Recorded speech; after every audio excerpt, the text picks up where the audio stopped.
الحمدللہ رب العالمین کے بعد دوسری آیت الرحمن الرحیم ہے۔ یہ بھی در حقیقت رب العالمین کی طرح اللہ تبارک و تعالی کی دو صفتوں پر مشتمل ہے، جس کے معنی ہے کہ جو سب پر مہربان ہے، بہت مہربان ہے۔ ان دونوں صفتوں کے درمیان کیا فرق ہے، اس کی تھوڑی سی تفصیل میں پہلے بسم اللہ الرحمن الرحیم کی تفسیر کے ضمن میں عرض کر چکا ہوں، اسے یہاں دہرانے کی ضرورت نہیں، لیکن یہاں جو بات قابل توجہ ہے وہ ایک تو یہ کہ جب یہ کہا تھا کہ الحمدللہ تمام تعریفیں اللہ کے لیے ہیں، تو اتنی بات بھی کافی تھی کہ تمام تعریفیں اللہ کے لیے ہیں، وہی تعریفوں کا مستحق ہے۔ لیکن اللہ تبارک و تعالیٰ نے اس سورہ فاتحہ میں ہمیں یہ ادب بھی سکھایا اور ایک طرح سے تعلیم بھی دی، اور ہماری سمجھ کو متوجہ فرمایا کہ اللہ تبارک و تعالیٰ جس کی تمام تعریفیں ہیں اس کی کیا اہم صفات ہیں۔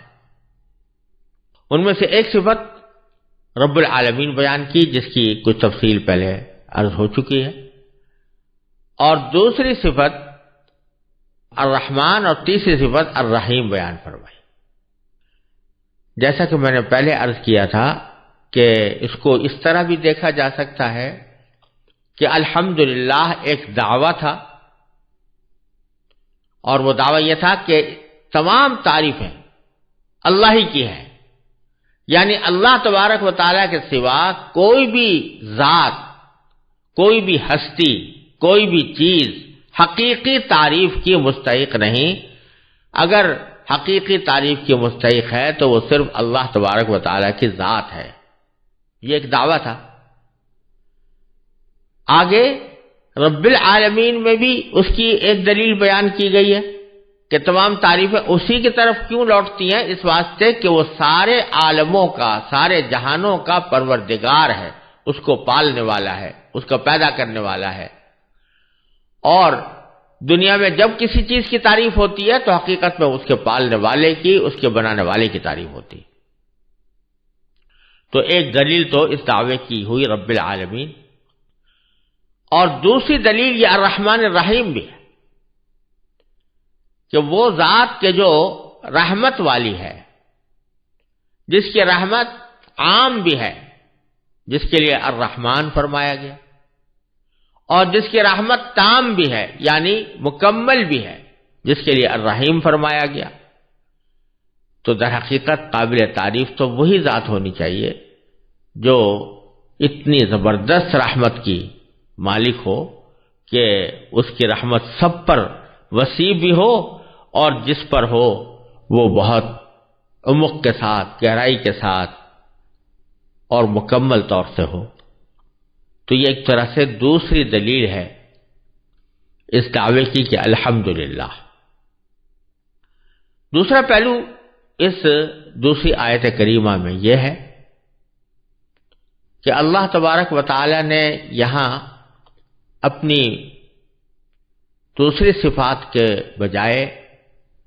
جو صفتیں نقل فرمائی ہیں وہ ہیں الرحمن اور رحیم، کہ اللہ تعالیٰ رحمان ہے اور رحیم ہے۔ یوں تو اللہ تعالیٰ کی بہت ساری صفات ہیں، بلکہ باری تعالیٰ کے جو 99 اسماء حسنہ کہلاتے ہیں ان میں سے ہر ایک کسی نہ کسی باری تعالیٰ کی صفت پر مشتمل ہے۔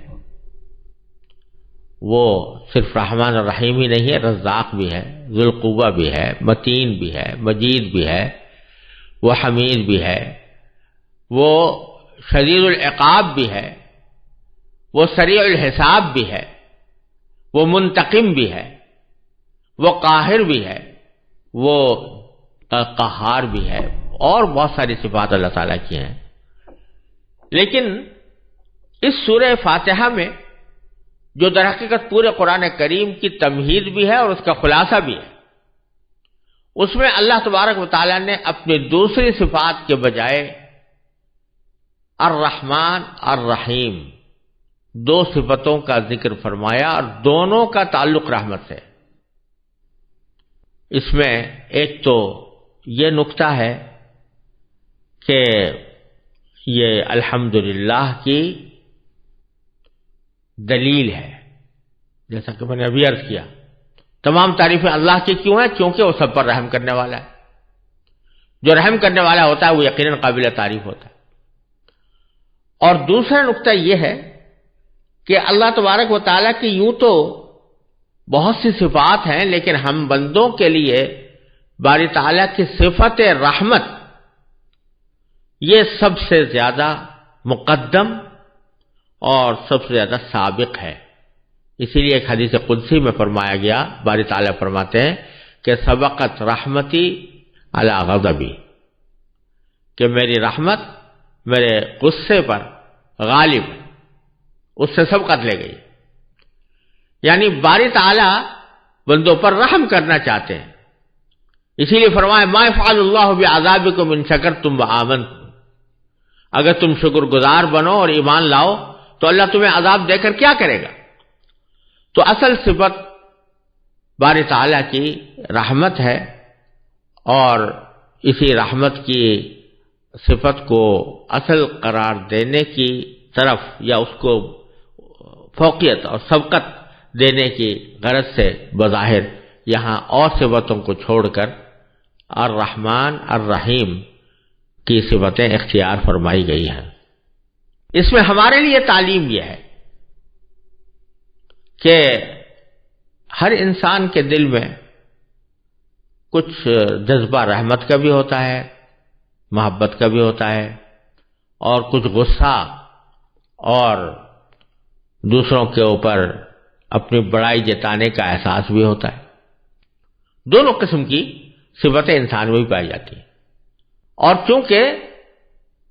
بندوں کو حکم یہ دیا گیا ہے کہ تخلقوا باخلاق اللہ، یعنی اللہ تبارک و تعالی کی صفتیں اپنی بساط کی حد تک اپنے اندر پیدا کرنے کی کوشش کرو۔ تو ایک طرح سے سبق یہ ہے کہ جب اللہ جل جلالہ کی صفتوں میں رحمت کی صفت سبقت لے گئی ہے غضب کی صفت پر، تو اے انسانوں، اے مسلمانوں، اے اللہ پر ایمان رکھنے والوں، تمہاری زندگی میں بھی تمہاری رحمت اور محبت کی صفت تمہارے غصے، تمہارے غضب، تمہارے انتقام وغیرہ کے جذبات پر غالب آنی چاہیے۔ تم اللہ کے دوسرے بندوں کے ساتھ بھی رحمت کا برتاؤ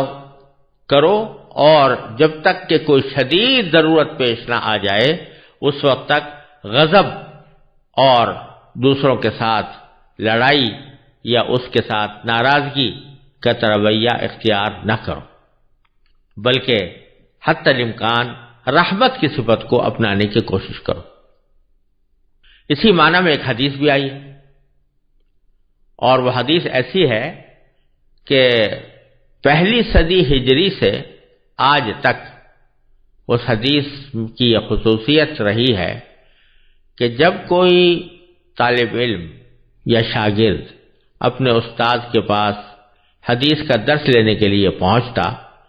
تو استاد اس کو سب سے پہلے یہ حدیث سناتے تھے۔ اسی لیے اس حدیث کو حدیث مسلسل بالاولیہ بھی کہا جاتا ہے، یعنی وہ حدیث ہے کہ جو حضرت سفیان ابن عیینہ سے لے کر ہم تک یہ اس طرح پہنچی ہے کہ جب بھی کسی شاگرد نے کسی استاد سے حدیث پڑھنے کی درخواست کی تو سب سے پہلے حدیث جو اس کو سنائی گئی وہ یہ تھی۔ اور اس سے اس حدیث کی اہمیت کا بھی اندازہ ہو سکتا ہے کہ مسلم معاشرے میں اس حدیث کو کیا مقام دیا گیا تھا کہ اس کے نتیجے میں سب سے پہلے یہ پڑھایا جاتا تھا، جس کا مطلب یہ ہے کہ اور باتیں بعد میں ہیں، پہلے یہ حدیث اور اس کے مفہوم کو سمجھنے کی کوشش کرو اور اس کو اپنی زندگی میں اپنانے کا اہتمام کرو۔ وہ حدیث کیا ہے؟ عن عبداللہ بن عمرو بن العاص رضی اللہ تعالی عنہما قال قال رسول اللہ صلی اللہ علیہ وسلم الراحمون یرحمهم الرحمن تبارک و تعالی ارحموا من فی الارض یرحمکم من فی السماء۔ حضور اقدس صلی اللہ علیہ وسلم نے ارشاد فرمایا، حضرت عبداللہ بن عمرو بن عاص رضی اللہ تعالیٰ عنہ اس کے راوی ہیں، وہ فرماتے ہیں کہ رسول کریم صلی اللہ علیہ وسلم نے یہ بات ارشاد فرمائی کہ الراحمون یرحمہم الرحمن، جو لوگ دوسروں پر رحم کرتے ہیں رحمان ان پر رحم کرتا ہے، یعنی اللہ تعالیٰ ان پر رحم کرتا ہے۔ اور پھر فرمایا کہ ارحموا من فی الارض یرحمکم من فی السماء، زمین والوں پر تم رحم کرو، آسمان والا تم پر رحم کرے گا۔ یہ بڑا معنی خیز جملہ ہے جو نبی کریم صلی اللہ علیہ وسلم نے ارشاد فرمایا کہ اے مسلمان، جب تم نے اپنے آپ کو مسلمان کہا ہے اور اللہ تبارک و تعالیٰ کی وحدانیت پر اور اس کی ربوبیت پر اور اس کی صفات جلال و جمال و کمال پر ایمان لائے ہو، تو پھر تمہیں اللہ تعالیٰ کی اس صفت رحمت کا کچھ عکس اپنی زندگی میں پیدا کرنا چاہیے کہ وہ رحمان جو تمام کائنات پر رحم کر رہا ہے، اس کی رحمت کی ایک جھلک تمہارا وجود بھی ہے، تمہاری بقا بھی ہے، تمہاری صحت بھی ہے، تمہارا رزق بھی ہے۔ اسی باری تعالیٰ کے اس صفت رحمت کو اپنے اندر اس طرح پیدا کرو کہ تم بھی دوسروں پر رحم کرو، تو رحمان تم پر رحم کرے گا۔ اور زمین والوں کے ساتھ رحمت کا برتاؤ کرو تو آسمان والا تم پر رحمت نازل فرمائے گا، دنیا میں بھی اور آخرت میں بھی۔ تو یہ سورہ بقرہ کی دوسری آیت اگرچہ باری تعالیٰ کی ایک صفت کا بیان کرنا اس کا مقصود ہے اور ایک دعوے کی دلیل بھی ہے، لیکن ہمارے لیے اس میں سبق یہ ہے کہ ہم اپنی رویوں میں رحمت کو غالب رکھیں اور غضب کو، غصے کو، ناراضگیوں کو یہ پیچھے رکھیں، بغیر شدید ضرورت کے، بغیر کسی شدید حاجت کے ہم غصے اور ناراضگی سے پرہیز کرتے ہوئے رحمت اور محبت کا پیغام دنیا کو دیں اور رحمت اور محبت ہی کی کا لوگوں کے ساتھ برتاؤ کریں۔ اب یہ کچھ بعض مقامات ایسے ہوتے ہیں کہ جہاں آدمی کو اپنے غضب کا اظہار بھی کرنا پڑتا ہے، وہ بظاہر رحمت کے خلاف نظر آتا ہے، لیکن وہ استثنائی صورتیں ہیں اور ان مواقع پر غصہ کرنا ہی شریعت کا تقاضا ہے اور عقل کا بھی تقاضا ہے، لیکن اصل معاملہ، اصل رویہ لوگوں کے ساتھ رحمت کا اور محبت کا ہونا چاہیے۔ یہ سبق ہمیں سورہ فاتحہ کی دوسری آیت سے مل رہا ہے۔